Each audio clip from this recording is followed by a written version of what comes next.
former Texas Longhorn star and now the #1 player in golf, Scottie Scheffler, set to make his 2026 debut this week at the American Express. Of course, he won the Player of the Year last year for the PGA Tour, looking to add to it. He has 4 majors to his name, but looking for something even more special coming up this year. Welcome to Southeast Sports Plus. I'm Gerhard Mathangani, joined by Patrick Walsh. Patrick, this time of year is always really fun for those of us that keep up with golf because it's kind of the build up to what will be a really fun spring and summer as we get cranked up for the major tournaments. But what I find really special is the guy that was the #1 player in the world all of last year, and a guy that just continues to be jaw-dropping, and his consistency is once again set to make another debut this year. And I feel like we haven't had a nice string of success where the #1 player in the world has stayed that way since Tiger Woods. And once again, I'm ready for the former SEC star at Texas to make a move. Well, I'm glad that he found someone to cook at Christmas this year, so he's not cutting cookies with a wine glass, and then right. You just get glass stuck in your hand, and then you have to miss the first part of the season. I mean, that story. That was like what in the world? That's just one of those stories that you're like, how in the world did the world #1 golfer for, I believe, the past, at that point, it was about 3 years. Right. How in the world does he not have a personal chef for him? Or why in the world did he try to cut cookies? Like what are we doing here? But right. No, at least he's healthier this year. And I think golf fans are a little disappointed that usually the Century is the tournament that opens up the right. PGA Tour season. And the course there, Kapalua, was just... It's not in good condition, and I think it's because of the droughts going on over there in Maui. So that was definitely very unfortunate. But now we've got the Farmers, the Farmers is in 2 weeks. The American Express is this week, and right. Scottie Scheffler looking for another incredible year. And it's just always been the one thing about him is, he's so good with the driver, he's so good with the iron play, but the one thing that weirdly enough has kind of held him back just a little bit is his putting. And even that, he's still an above average putter, but it's just like sometimes you're watching, and if some of these putts were to fall, he would actually probably be the most unbeatable golfer. And I root for him, not only because he's technically a former SEC guy, even though he played in the Big 12 when he was at Texas.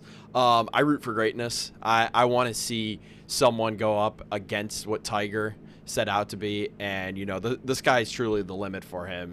As you mentioned, 4-time major champ, but he's looking for that career Grand Slam this year. Yeah, and 2025 was a good year for him. Obviously, ended up winning a couple of major tournaments. I think it was 6 PGA Tour events. Yeah. All in all. But he does lack one thing on that resume that would give him the career slam. I know in golf and in tennis especially, you're judged by these 4 events, and I know that I love the PGA Tour events. I love the Olympics. Yes. I love all of the kind of the big events outside of the majors, but you're kind of judged on the majors. And when Tiger was coming up, he wanted one more than Jack, and Jack is known for 18. And so this is kind of the fair or unfair. This is kind of the way that we have ranked golfers over time. And he's on the doorstep of doing something really special this year. Yeah, and he just needs that U.S. Open, but for some reason it's been so elusive for him. His best finish, I believe, was second. Second, yeah. I don't remember what year. I think it was the winged foot year. I wanna say. Right. But I mean, you go back to this past year, didn't go his way at Oakmont. It didn't go a lot of people's ways. I mean, we saw some ugly scores, but I will say, as a golf fan, one of the things I like most about watching golf is when they get their teeth kicked in.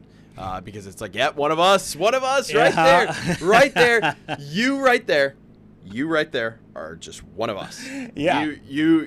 You have those mistakes too. You could duff a chip, you can blade one, not into the stands because you definitely don't want to take anybody out by any means. But it's been so weird. And then the year before when it was at Pinehurst, it just looked like he ran out of gas. I think that was the back end of when he won like 3 straight tournaments. Right. The Memorial he was fighting a swing all week, and it just seemed like he was out of gas. I think he finished like 8 over or something, and he had a consecutive streak of rounds under par broken that week. I think it was like 72 rounds rounds. Right. It's just something ridiculous. Unbelievable. And I think that, too, we were talking earlier with Colin Cody about kind of the unusual – it's not even awkward because it works for him, the swing of Michael Asasso. But with Scottie Scheffler, you kind of have that little weird jump in his swing as well. I will say this. Yeah. I saw a video of him the other day swinging the driver without doing the really? Shuffle. Yeah. And it looked so weird. And it was still a bullet cut right down the middle. Okay, so I was going to ask if it's effective. I remember Tiger Woods, he would morph his game and he would change his swing from time to time. A lot of times it's more so changing the approach more so than it is when the ball's actually struck. But that the ball strike with Scottie, he's been known for that. He was synonymous with that little jump action. I don't even call it, like just like a little where his feet kind of leave the ground. It's like, Well, I mean, what if I don't even know if. I mean, you could equate it to Curry changing the three-point game forever. Everyone wants to chuck up a bunch of three-pointers now. Everyone wants to follow the foot shuffle. I see it out on the golf course every once in a while, and I'm like, dude, what in the world are you doing? You're not Scottie Scheffler. Like, come on, we've got grown adults trying to copy a golfer. Like, what in the world are we doing? I do feel like, and you bring up a good equivalent in basketball with Steph Curry, because I do feel like Steph Curry, one of the reasons why he's so relatable is because you see yourself like him, because he is tall, but he's not crazy tall. He's not super huge. Well, Scottie's tall. And Scottie is tall as well. But like it's you don't compare it to like LeBron James. Like you're not 6 foot tall, 260 that can run like a deer. You feel like you could play like Scottie Scheffler, and Scottie continues in the offseason to work on his game and to find ways to win tournaments and stay the number one player there in the world. We got a chance to hear from him just ahead of the American Express about his offseason as he looks ahead now for tournament number one. I mean, I wouldn't say it's changed too much. I had a few extra weeks off this year, and fortunately it wasn't due to injury. Just the start of the year started a little bit later for me. But overall, things I'd say were pretty similar in the offseason for me. I definitely don't show up to tournaments trying to get my game into shape. I like to be prepared, and that's something that I pride myself on. And so I like to say that's a good gauge just because it's different being in competition, I think, than practicing at home. You can do your best to simulate it, but I don't think there's anything like coming out here and playing and posting a 72-hole score. And so tournament golf's always just a bit different. And so you can prepare as hard as you can, but sometimes you do have to shake off a little bit of competitive rust just from an extended break. If I'm just giving you a toss of the coin or just a yes or no, and I don't know what the numbers are. I'm pretty sure that there is somebody in Vegas that has a number on this. If he is going to compete that career slam, if you do like his chances at this year's U.S. Open, I kind of ask you two questions kind of back to back. Number one, does he complete the career slam? And two, does he at least match or win another major this year, even if it is not at the U.S. Open? Well, I can guarantee you he's going to win a major this year. Okay. And I could almost guarantee you he wins the Masters this year because he's been a part of the green jacket ceremony for the last four. That's right. You remember, won it in 22, gave it to Rahm in 23, won it in 24, gave it to McIlroy this past year. Yeah. It's the U.S. Open's at Shinnecock Hills this year, up there in New York City. So we'll have to get Simone Eli to get us some nice coverage over there in Flushing, not too far away from where the Mets play. And speaking of the Mets, they are making some trades. But anyways, making some noise. Yeah, they are making some noise. I don't know because he did actually play decent. Mm-hmm. He hasn't been playing great. Right. He's not a big-time team golfer. It seems like his Ryder Cup record and President's Cup record actually is a a bit underwhelming. It's kind of odd how poorly he does play in team. Whenever he gets into a team setting, it's just like, man, for some reason he can't find things to click. But I mean, when you talk about that Ryder Cup last year, Europeans just were absolute lights out on the putting. Yeah, they green. were. I mean, it was absolutely unreal. Yeah.